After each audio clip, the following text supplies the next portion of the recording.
¿Alguna vez te has preguntado cómo es posible que la humanidad creciera si Adán y Eva solo tuvieron hijos varones? La Biblia dice que Adán y Eva tuvieron 3 hijos, Caín, Abel y Set. Entonces, ¿de dónde salió la esposa de Caín y la mujer de Set? Y hay algo aún más desconcertante. El Génesis afirma que Adán tuvo hijos e hijas, pero nunca menciona el nombre de una sola hija. ¿Había más humanos fuera del Edén? Y si esas hijas existieron, ¿por qué fueron borradas de la historia? Acompáñanos, porque este misterio es la historia no contada del origen de la humanidad. Cuando Adán y Eva fueron expulsados del Edén, no solo perdieron su hogar, perdieron la cercanía con Dios y la inocencia de los primeros días. Caminaron hacia el este, hacia una tierra dura, áspera y desconocida. Allí comenzó su nueva vida como sobrevivientes, y en medio de ese exilio, nacieron sus primeros hijos. Génesis capítulo 5 nos revela: este es el libro de las generaciones de Adán, y fueron los días de Adán, después que engendró a Set, 800 años, y engendró hijos e hijas. Adán y Eva tuvieron hijos e hijas. Génesis lo dice con claridad, y tiene sentido porque sin mujeres, la humanidad no habría continuado. Pero entonces, ¿por qué la Biblia solo narra la historia de los hijos? Caín, Abel y Set. En Génesis leemos que el primero en llegar fue Caín, el primer hombre nacido fuera del Edén. Desde pequeño sintió el peso de ser el primero, el que debía abrir camino. Pero después de Caín, nació Abel. Caín y Abel crecieron como hermanos, pero desde el principio fueron muy distintos. Caín se convirtió en agricultor, un hombre de tierra, de trabajo duro, de manos endurecidas por la azada. Abel, en cambio, era pastor, y pasaba sus días entre los rebaños, escuchando el viento y contemplando el cielo. En su mirada había una paz que Caín no comprendía y que pronto empezó a odiar. Un día, ambos ofrecieron sacrificios a Dios. Caín trajo frutos de su cosecha, pero Abel ofreció los primogénitos de sus ovejas, las partes más gordas, lo mejor que tenía. Y Dios miró con agrado la ofrenda de Abel, pero no aceptó la de Caín. Fue entonces cuando algo en Caín se rompió, el rechazo lo hirió y el orgullo lo empujó al abismo. Dios vio lo que pasaba en su corazón y le habló directamente: ¿por qué te has ensañado y por qué ha decaído tu semblante? Si bien hicieres, ¿no serás enaltecido? Y si no hicieres bien, el pecado está a la puerta. Era una advertencia y una puerta abierta al arrepentimiento, pero Caín no la cruzó y en silencio tomó una decisión. Al día siguiente se acercó a Abel y le dijo: salgamos al campo. Abel no dudó y caminó junto a su hermano, como siempre lo había hecho. Y de repente, en medio del campo, Caín atacó a Abel, tomó una piedra del suelo y golpeó a Abel en la cabeza. Abel cayó al suelo y murió con la mirada aún llena de confianza. Su sangre empapó la tierra y por primera vez la muerte entró al mundo, y no vino por enfermedad ni accidente, sino por odio y por envidia. Entonces la voz de Dios resonó en la mente de Caín, fuerte y omnipotente: ¿dónde está tu hermano Abel? Pero Caín, endurecido, respondió con frialdad: no sé, ¿soy yo acaso guarda de mi hermano? Fue la mentira más dolorosa, no solo por negar el crimen, sino por negar su responsabilidad de lo que había hecho. Entonces Dios pronunció su juicio: ¿qué has hecho? La voz de la sangre de tu hermano clama a mí desde la tierra. Maldito seas tú de la tierra, que abrió su boca para recibir de tu mano la sangre de tu hermano. En ese instante, la vida de Caín cambió para siempre y la tierra que labraba se volvió estéril. Pero lo más extraño ocurrió cuando Caín alzó la voz y contestó: he aquí, me echas hoy de la tierra, y sucederá que cualquiera que me hallare me matará. ¿Cualquiera? ¿Quién más podía hallarlo si, según el relato, solo existían sus padres, Adán y Eva, y ahora él mismo? ¿De quién tenía miedo? Esa frase encierra un misterio. O bien Caín sabía que había más personas en el mundo, o Dios le reveló que lo sabría. Pero en cualquier caso, su temor era real, y Dios, en lugar de permitir que fuera asesinado, lo marcó. Y puso Jehová señal en Caín, para que no lo matase cualquiera que le hallara. No se nos dice qué fue esa marca, no sabemos si era visible, espiritual, simbólica o física. Solo que era suficiente para que nadie se atreviera a tocarlo. Entonces Caín se marchó.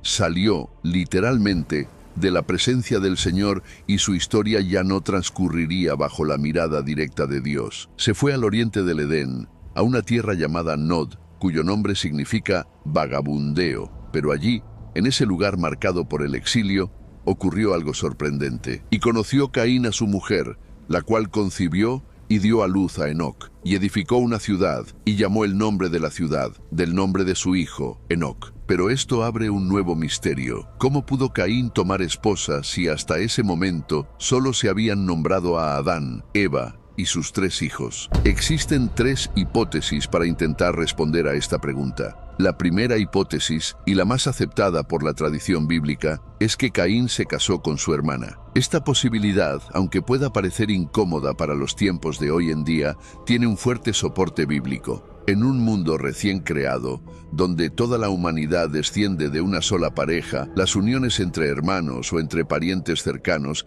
eran inevitables, y en aquel tiempo el incesto no era considerado pecado, porque aún no existían las leyes que lo prohibían. La humanidad aún se estaba formando y aún no había normas ni regulaciones. Además, hay que recordar que en ese tiempo la longevidad humana era extraordinaria. Adán vivió 930 años y eso permitía que varias generaciones convivieran a la vez. Podían haber decenas de hijos e hijas nacidos a lo largo de los siglos. Caín, por tanto, pudo haberse casado con una hermana menor o incluso con una sobrina. Era natural, el único camino para poblar la tierra. Y esta práctica no fue exclusiva de Caín.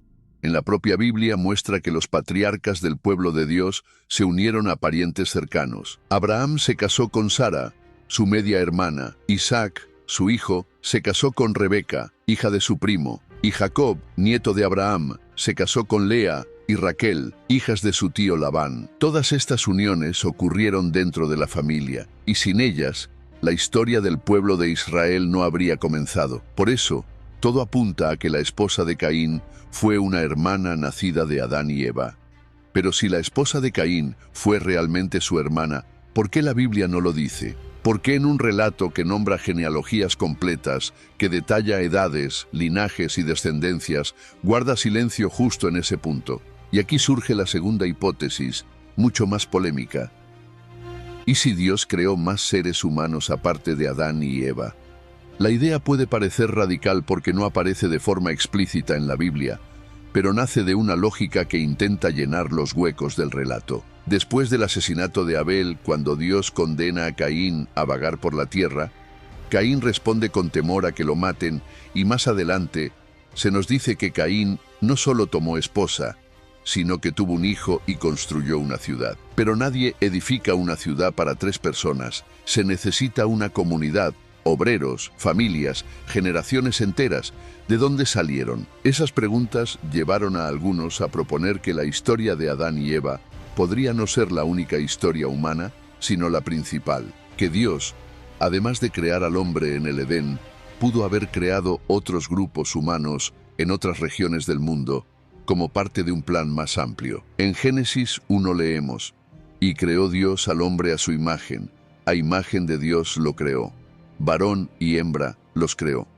Por este versículo algunos creen que el relato del Edén es una narración específica, centrada en una pareja elegida, mientras que otros humanos podrían haber existido simultáneamente. Bajo esta hipótesis, la esposa de Caín no sería su hermana, sino una mujer que descendía de una línea humana paralela, no mencionada, fuera del Edén, y la ciudad que él construyó habría sido poblada por estos otros grupos. Pero esta teoría choca de frente con una enseñanza fundamental de la fe cristiana, la unidad del linaje humano, porque según la Biblia, toda la humanidad desciende de un solo hombre. El apóstol Pablo lo dejó claro cuando dijo: «Y de una sangre ha hecho todo el linaje de los hombres, para que habiten sobre toda la faz de la tierra». Esto no es un detalle menor, es la base del mensaje del Evangelio. Si todos descendemos de la sangre de Adán, entonces todos compartimos la caída y todos podemos compartir la redención. Pero si hay 2 linajes, si hay humanos que no descienden de Adán, entonces también habría quienes no comparten su pecado y no necesitarían al Mesías. Implicaría abrir una grieta que recorre toda la Biblia desde el Génesis hasta la cruz. Por eso para muchos esta teoría atenta contra el mismo corazón del plan de salvación, y la mayoría de las corrientes cristianas la rechazan.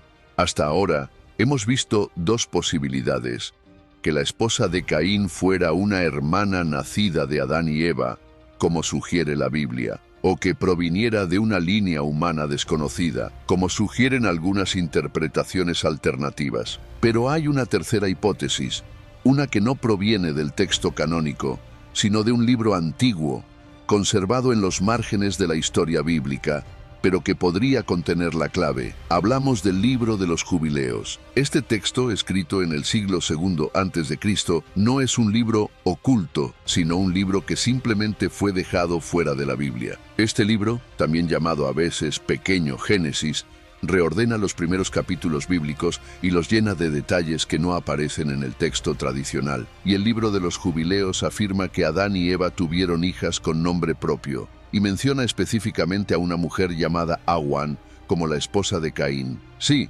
según este texto, Caín se casó con su propia hermana, Awan, hija de Adán y Eva. Pero Awan no es la única hija mencionada. El libro también nos habla de Azura, otra hija de Adán y Eva, que fue dada como esposa a Set, el tercer hijo nombrado en el Génesis. Así se establece la estructura familiar inicial: Caín y Awan, Set y Azura, y el libro de los Jubileos también revela el tiempo exacto en que todo comenzó, porque según este texto antiguo, cada nacimiento fue marcado en un calendario divino. Un calendario que no cuenta los años como lo hacemos nosotros, sino por jubileos. Cada jubileo abarca 49 años, y en ese ciclo sagrado se van registrando los pasos iniciales de la humanidad. Nada ocurrió al azar. Caín nació en el primer año del tercer jubileo, exactamente en el año 130 desde la creación. Fue el primer hombre nacido fuera del paraíso, el primero que no conoció el Edén. 2 años más tarde, en el tercer año de ese mismo jubileo, nació Abel. Y cuando pasaron los años de duelo por la muerte de Abel, en el primer año del cuarto jubileo, nació Set, en nuestro año 190. Set llegó como una promesa, como el reinicio de algo que había sido perdido. Pero el libro también nombra con precisión el nacimiento de las hijas. Awan, la esposa de Caín, nació en el 7º año del tercer jubileo. Eso significa que era 6 años menor que su hermano. Awan fue la primera hija nombrada de Adán y Eva, y según el libro de los Jubileos, fue dada como esposa a su hermano Caín. El nombre de Awan en hebreo antiguo puede asociarse con conceptos como tristeza, pecado y vanidad, aunque también hay interpretaciones que la vinculan a deseo, anhelo o incluso fuerza. Este doble significado no es casual. Caín tomó por esposa a Awan a la edad de 40 años. La conoció, dice el texto, en la tierra de Nod, y allí, en ese suelo extraño y maldito, engendraron a Enoc y fundaron una ciudad que llevaría su nombre. Por tanto, Awan representa a la mujer que continúa la vida desde el exilio, desde la línea maldita que brota tras el asesinato de Abel. Sin embargo, Azura, la segunda hija de Adán y Eva, tiene una historia llena de significado. Según el libro de los Jubileos, Azura nació en el tercer año del quinto jubileo, el año 197 desde la creación. Dado que Abel murió antes del año 190, es imposible que se conocieran físicamente, porque Azura nació después de su muerte. Sin embargo, el libro de los Jubileos afirma algo curioso. Y Adán y su esposa lloraron a Abel 4 semanas de años, y en el cuarto jubileo engendraron a Set, y lo dieron como esposo a su hermana Azura, quien había sido prometida a su hermano Abel antes de su muerte. Esta frase ha sido interpretada por estudiosos como una forma simbólica de decir que Azura estaba destinada a Abel desde antes de nacer. Es decir, que su unión estaba en los planes de Adán y Eva para cuando crecieran, pero el asesinato lo impidió. Entonces, Azura fue primero prometida a Abel y que tras su asesinato fue dada a Set, y de su unión nacería Enos, y con él el despertar del espíritu. Esto significa que Azura habría sido parte del linaje justo desde el principio, y su unión con Set marcó el reinicio del plan divino para la humanidad. Su nombre, Azura, se relaciona con el azul del cielo, y con el lapislázuli, una piedra preciosa que en las culturas antiguas simbolizaba pureza, verdad y cercanía con lo divino. En Mesopotamia y Egipto, el lapislázuli era usado en coronas, templos y objetos sagrados como la piedra del cielo. Y eso es lo que representa Azura en el relato, el regreso de la humanidad hacia Dios. De la unión entre Set y Azura nació Enos, y con él algo completamente nuevo se encendió en el corazón de la humanidad. Hasta ese momento los hombres no habían buscado a Dios, pero con Enos todo cambió. El Génesis lo dice con una frase breve pero inmensa. Entonces los hombres comenzaron a invocar el nombre de Jehová. Es la primera vez que el ser humano reconoce que necesita algo más que tierra, alimento o descendencia. Necesita al Creador. Fue con Enos que nació la adoración. El hombre comprendió que no podía caminar solo, que necesitaba al Dios que lo había formado. Y así, por primera vez, surgieron oraciones, cantos, palabras elevadas no a los hombres, sino al cielo. Enos no es tan conocido como Adán, Caín o Noé, pero bajo su liderazgo, la humanidad comenzó a orar, a reunirse y a recordar que Dios seguía presente.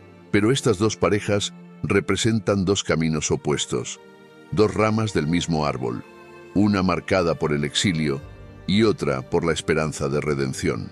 Desde Enos comenzó una línea distinta, una genealogía silenciosa pero poderosa. De él vendría Kenán, y luego Mahalaleel, y luego Yared, y de Yared nacería Enoc. Aquel del que se diría siglos después, caminó Enoc con Dios, y desapareció, porque le llevó Dios. Un hombre tan cercano al Creador que no conoció la muerte, sino que fue tomado por el cielo. Pero antes de Enoc, ya la línea estaba trazada con cuidado. A cada hijo se le enseñaba no solo a cultivar la tierra o a criar animales, sino a guardar los mandamientos de Dios, incluso antes de que fueran escritos sobre piedra en el Sinaí. Porque sí, aunque la ley aún no había sido dada a Moisés, el libro de los Jubileos afirma que desde el principio Adán transmitió a sus hijos las ordenanzas eternas del cielo, las fiestas del Señor, el día de reposo, las leyes de pureza, la justicia y el temor de Dios. No era una religión vacía, era un pacto vivo, transmitido de padre a hijo, de generación en generación. Mientras la línea de Caín construía ciudades, forjaba armas y creaba instrumentos, la línea de Set erigía algo mucho más profundo, una memoria viva del Altísimo. En ese mundo antiguo los hombres vivían siglos y veían crecer no solo a sus hijos, sino a sus nietos, bisnietos y tataranietos.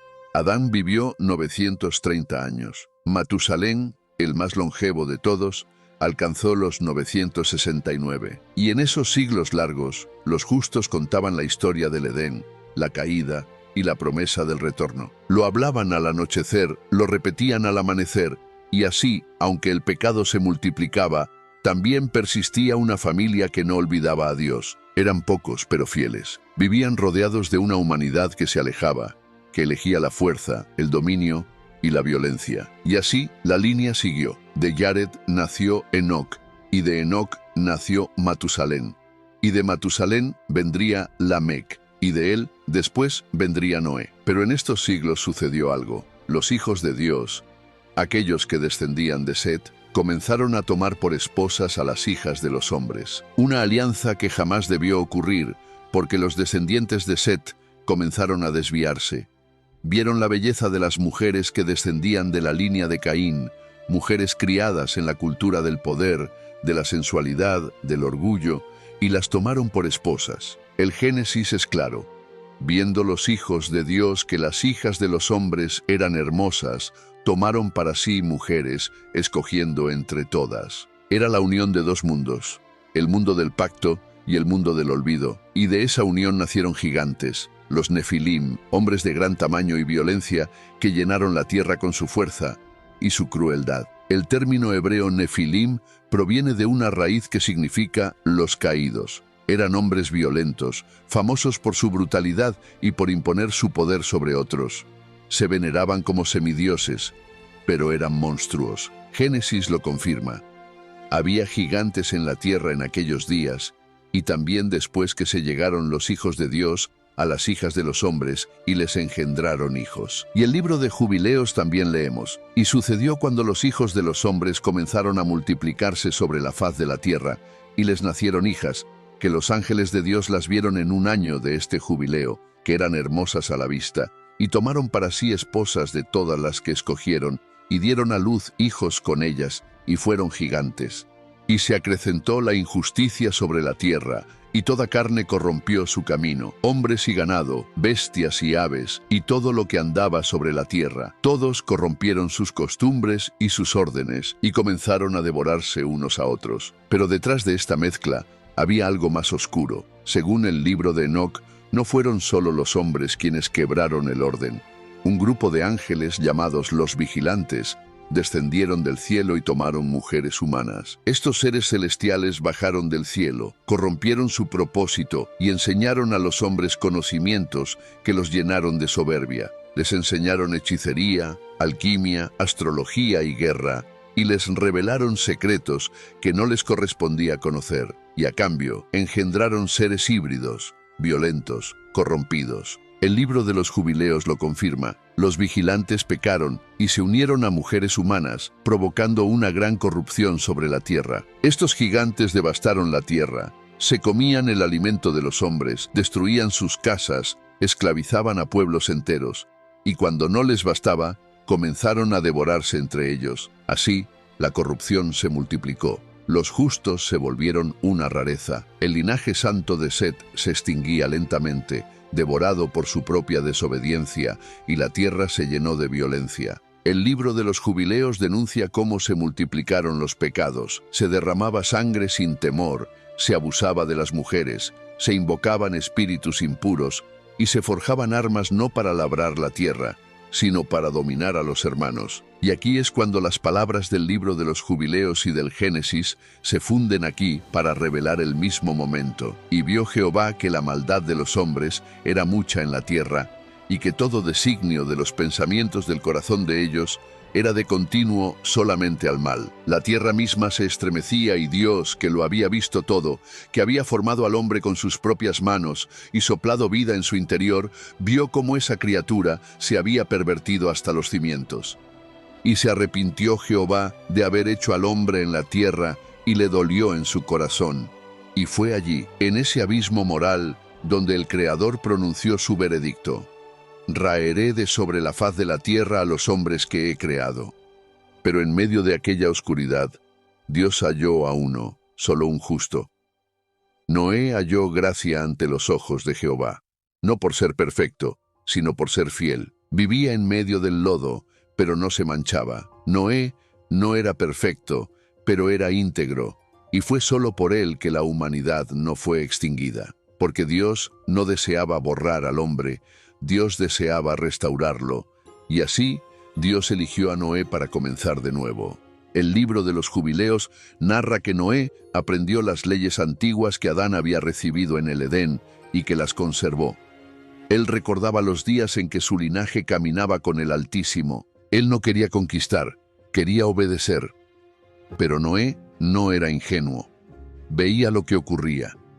Caminaba por ciudades devoradas por el pecado, por campos llenos de cuerpos, por mercados donde se vendía el alma.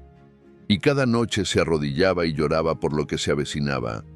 Y entonces un día Dios le habló y le ordenó que construyera el arca.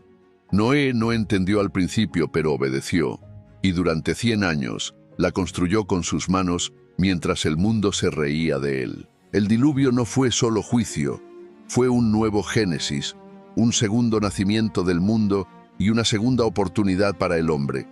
Era la continuación del linaje justo, descendiente de Azura y Set, de Enos y Jared, de Enoc y Matusalén. Era el último testigo del mundo que fue y el primer testigo del mundo que vendría, porque Dios no destruyó la humanidad para castigarla, la reinició para rescatarla, y así todo comenzó otra vez. Pero mientras los nombres de los patriarcas llenan los capítulos del Génesis, los nombres de las mujeres no aparecen, y sin ellas, el árbol de la humanidad no habría echado raíces. Porque mientras Caín fue desterrado, fue Aguán quien lo acompañó, Ella no derramó la sangre de su hermano, pero cargó con el peso del exilio. Y fue ella quien trajo al mundo a Enoc, la primera madre de los hombres nacidos lejos de Dios. Y mientras el linaje de Caín se expandía entre sombras, otra hija de Adán y Eva, Azura, sería la encargada de continuar el linaje prometido. De ella nacería Enós, y con Enós, la humanidad recordaría que aún podía hablar con Dios. Estas hijas, borradas del relato oficial, fueron las raíces de todo lo que vendría, y no están solas. Nama, la esposa de Noé, cruzó el diluvio. La esposa de Abraham, Sara, fue madre de un pueblo, pero muchas veces aparece solo como la mujer. Rebeca, Lea, Raquel, parieron tribus enteras, pero sus lágrimas no figuran en las genealogías. Mujeres cuyas vidas marcaron el centro del plan divino, porque cuando el hombre cayó, Dios no solo levantó hombres, levantó familias. Y en medio de un mundo que comenzaba con sangre, estas mujeres encendieron la chispa de algo nuevo, la continuidad. Ellas fueron instrumentos de algo más profundo, el linaje que sostendría la promesa. Fueron las primeras en amar, en esperar, en resistir. Fueron hijas del Edén, madres del polvo, guardianas del pacto que aún no había sido escrito. Los planes del Señor son perfectos, pero también son más grandes de lo que nuestra mente puede abarcar. A veces queremos respuestas inmediatas, explicaciones completas, detalles precisos, pero Dios no se mueve bajo nuestras reglas. Él ve más allá y entiende lo que nosotros aún no podemos imaginar. En la Biblia leemos: «Porque mis pensamientos no son vuestros pensamientos, ni vuestros caminos mis caminos». Estas palabras nos recuerdan algo esencial. Hay cosas que no entenderemos por completo, y está bien. Porque Dios no nos pide comprensión absoluta. Él nos invita a confiar, a caminar con Él, incluso cuando no vemos el camino, y a buscar su amor, su guía, su presencia. La Biblia es el mapa que Él nos dejó. No explica todo, pero revela lo más importante: su plan de redención y su deseo de caminar con nosotros, generación tras generación, incluso cuando las piezas del rompecabezas parecen no encajar. Y ahora la pregunta es para ti.